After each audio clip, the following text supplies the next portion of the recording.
that was created and brought here as part of the MET program. But he does things like, he had a piece called Tobaccolage, where he made, in Winston-Salem, he made a whole room of collage using materials from the tobacco industry. And so really kind of statements on the sites and on the cities that they're from. And still, again, very open for interpretation. So just kind of, I guess what I could encourage when you're looking at pieces like this that are more conceptual than they are about the piece themselves is to really encourage you to be open to those interpretations and to kind of go through a step where you could say, well, what are the materials? Does that say anything to me? What are the shapes and the physical form like? Does that say anything? And then kind of just break it down a little bit there and kind of be imaginative, because a lot of times it'll lead you in some great directions, just like it did today. So we're going to head to a very colorful piece next. Enough of this natural corrosion on these two pieces. We're heading to the De Soubreau clock knot sculpture, which is bright red. So let's get some color in our lives.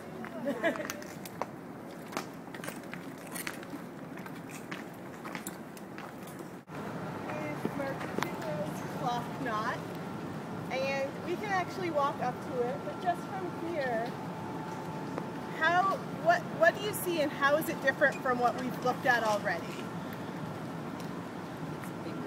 It is way bigger. It has color, yeah. Nice bright.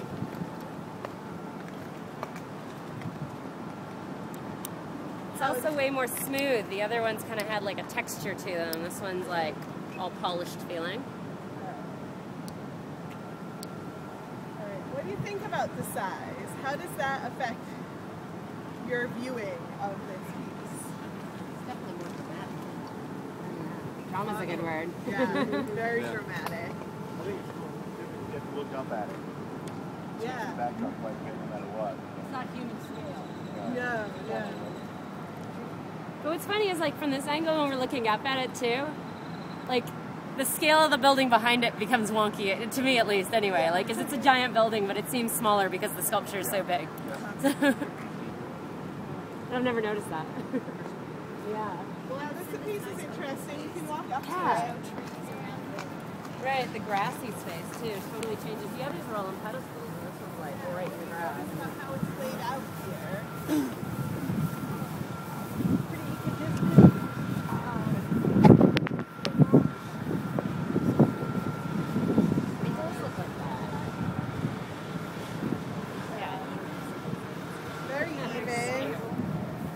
What about that is not an accident.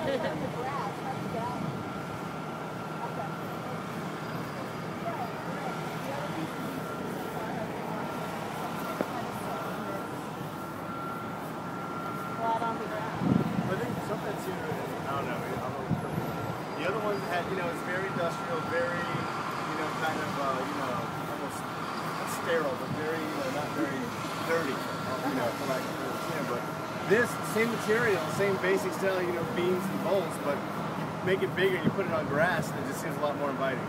Yeah, it's very warmer for sure. So, and looking up at it, what do you see? What do you see when you look up? The artist had a contest to see who could name this piece. So, looking at it from all around, what do you see and what do you think you would want to call it? A gyroscope? Gears?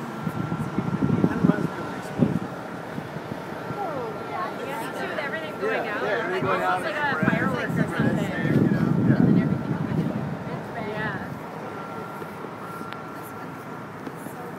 And then he came and visited it on site when it was being installed, and they said, no, this needs to be longer. Because of the space itself. Yeah. It looks like, look at the top. It looks still.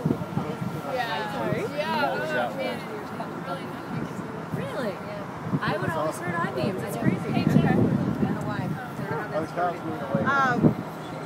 More of a minimalist piece. This could almost be thought of as being really expressive, right? We've used words like dramatic, and we see a lot of color here. The piece that we're going to see next is still very geometric, but it's a lot more minimal than anything we've seen yet. And so just keep this in mind as a contrast to the piece we're going to see next.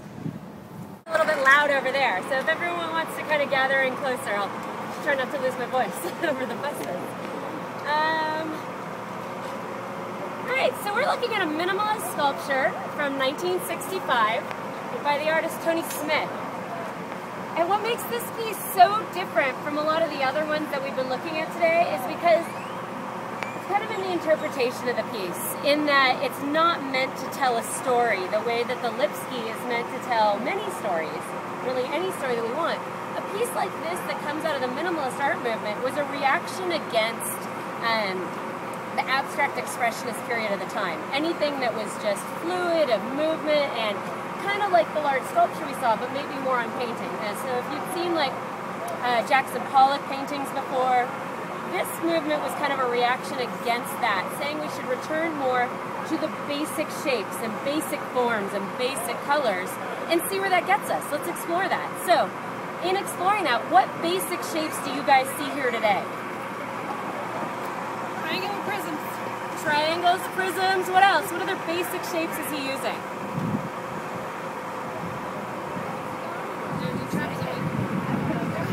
Trapezoids, definitely trapezoids. Rhombus, very good. Yeah, he was purposely restricting himself and giving himself these self-imposed boundaries to try and create works that were still creative and pushing the boundaries, but within a set vocabulary. And so all of the works from this time period were created as small models. Okay, so what happened actually is that Smith was paralyzed from the waist down in a car crash. And so since he was in a wheelchair, he couldn't create the sculptures on the large scale himself. And so he would create small kind of cardboard sculptures, and he would work with these shapes and recreate them and remove them around into many different ideas for sculptures. And then he would hand them off to a fabricator, Lippincott Steel, to go ahead and create the pieces themselves. This was very normal for this time period though. A lot of the minimalist artists did this, and a lot of them used this very same fabricator. But the idea was all Smith, okay, and those boundaries were all Smith, and they're all painted this really flat black color. So let's talk about that color a little bit.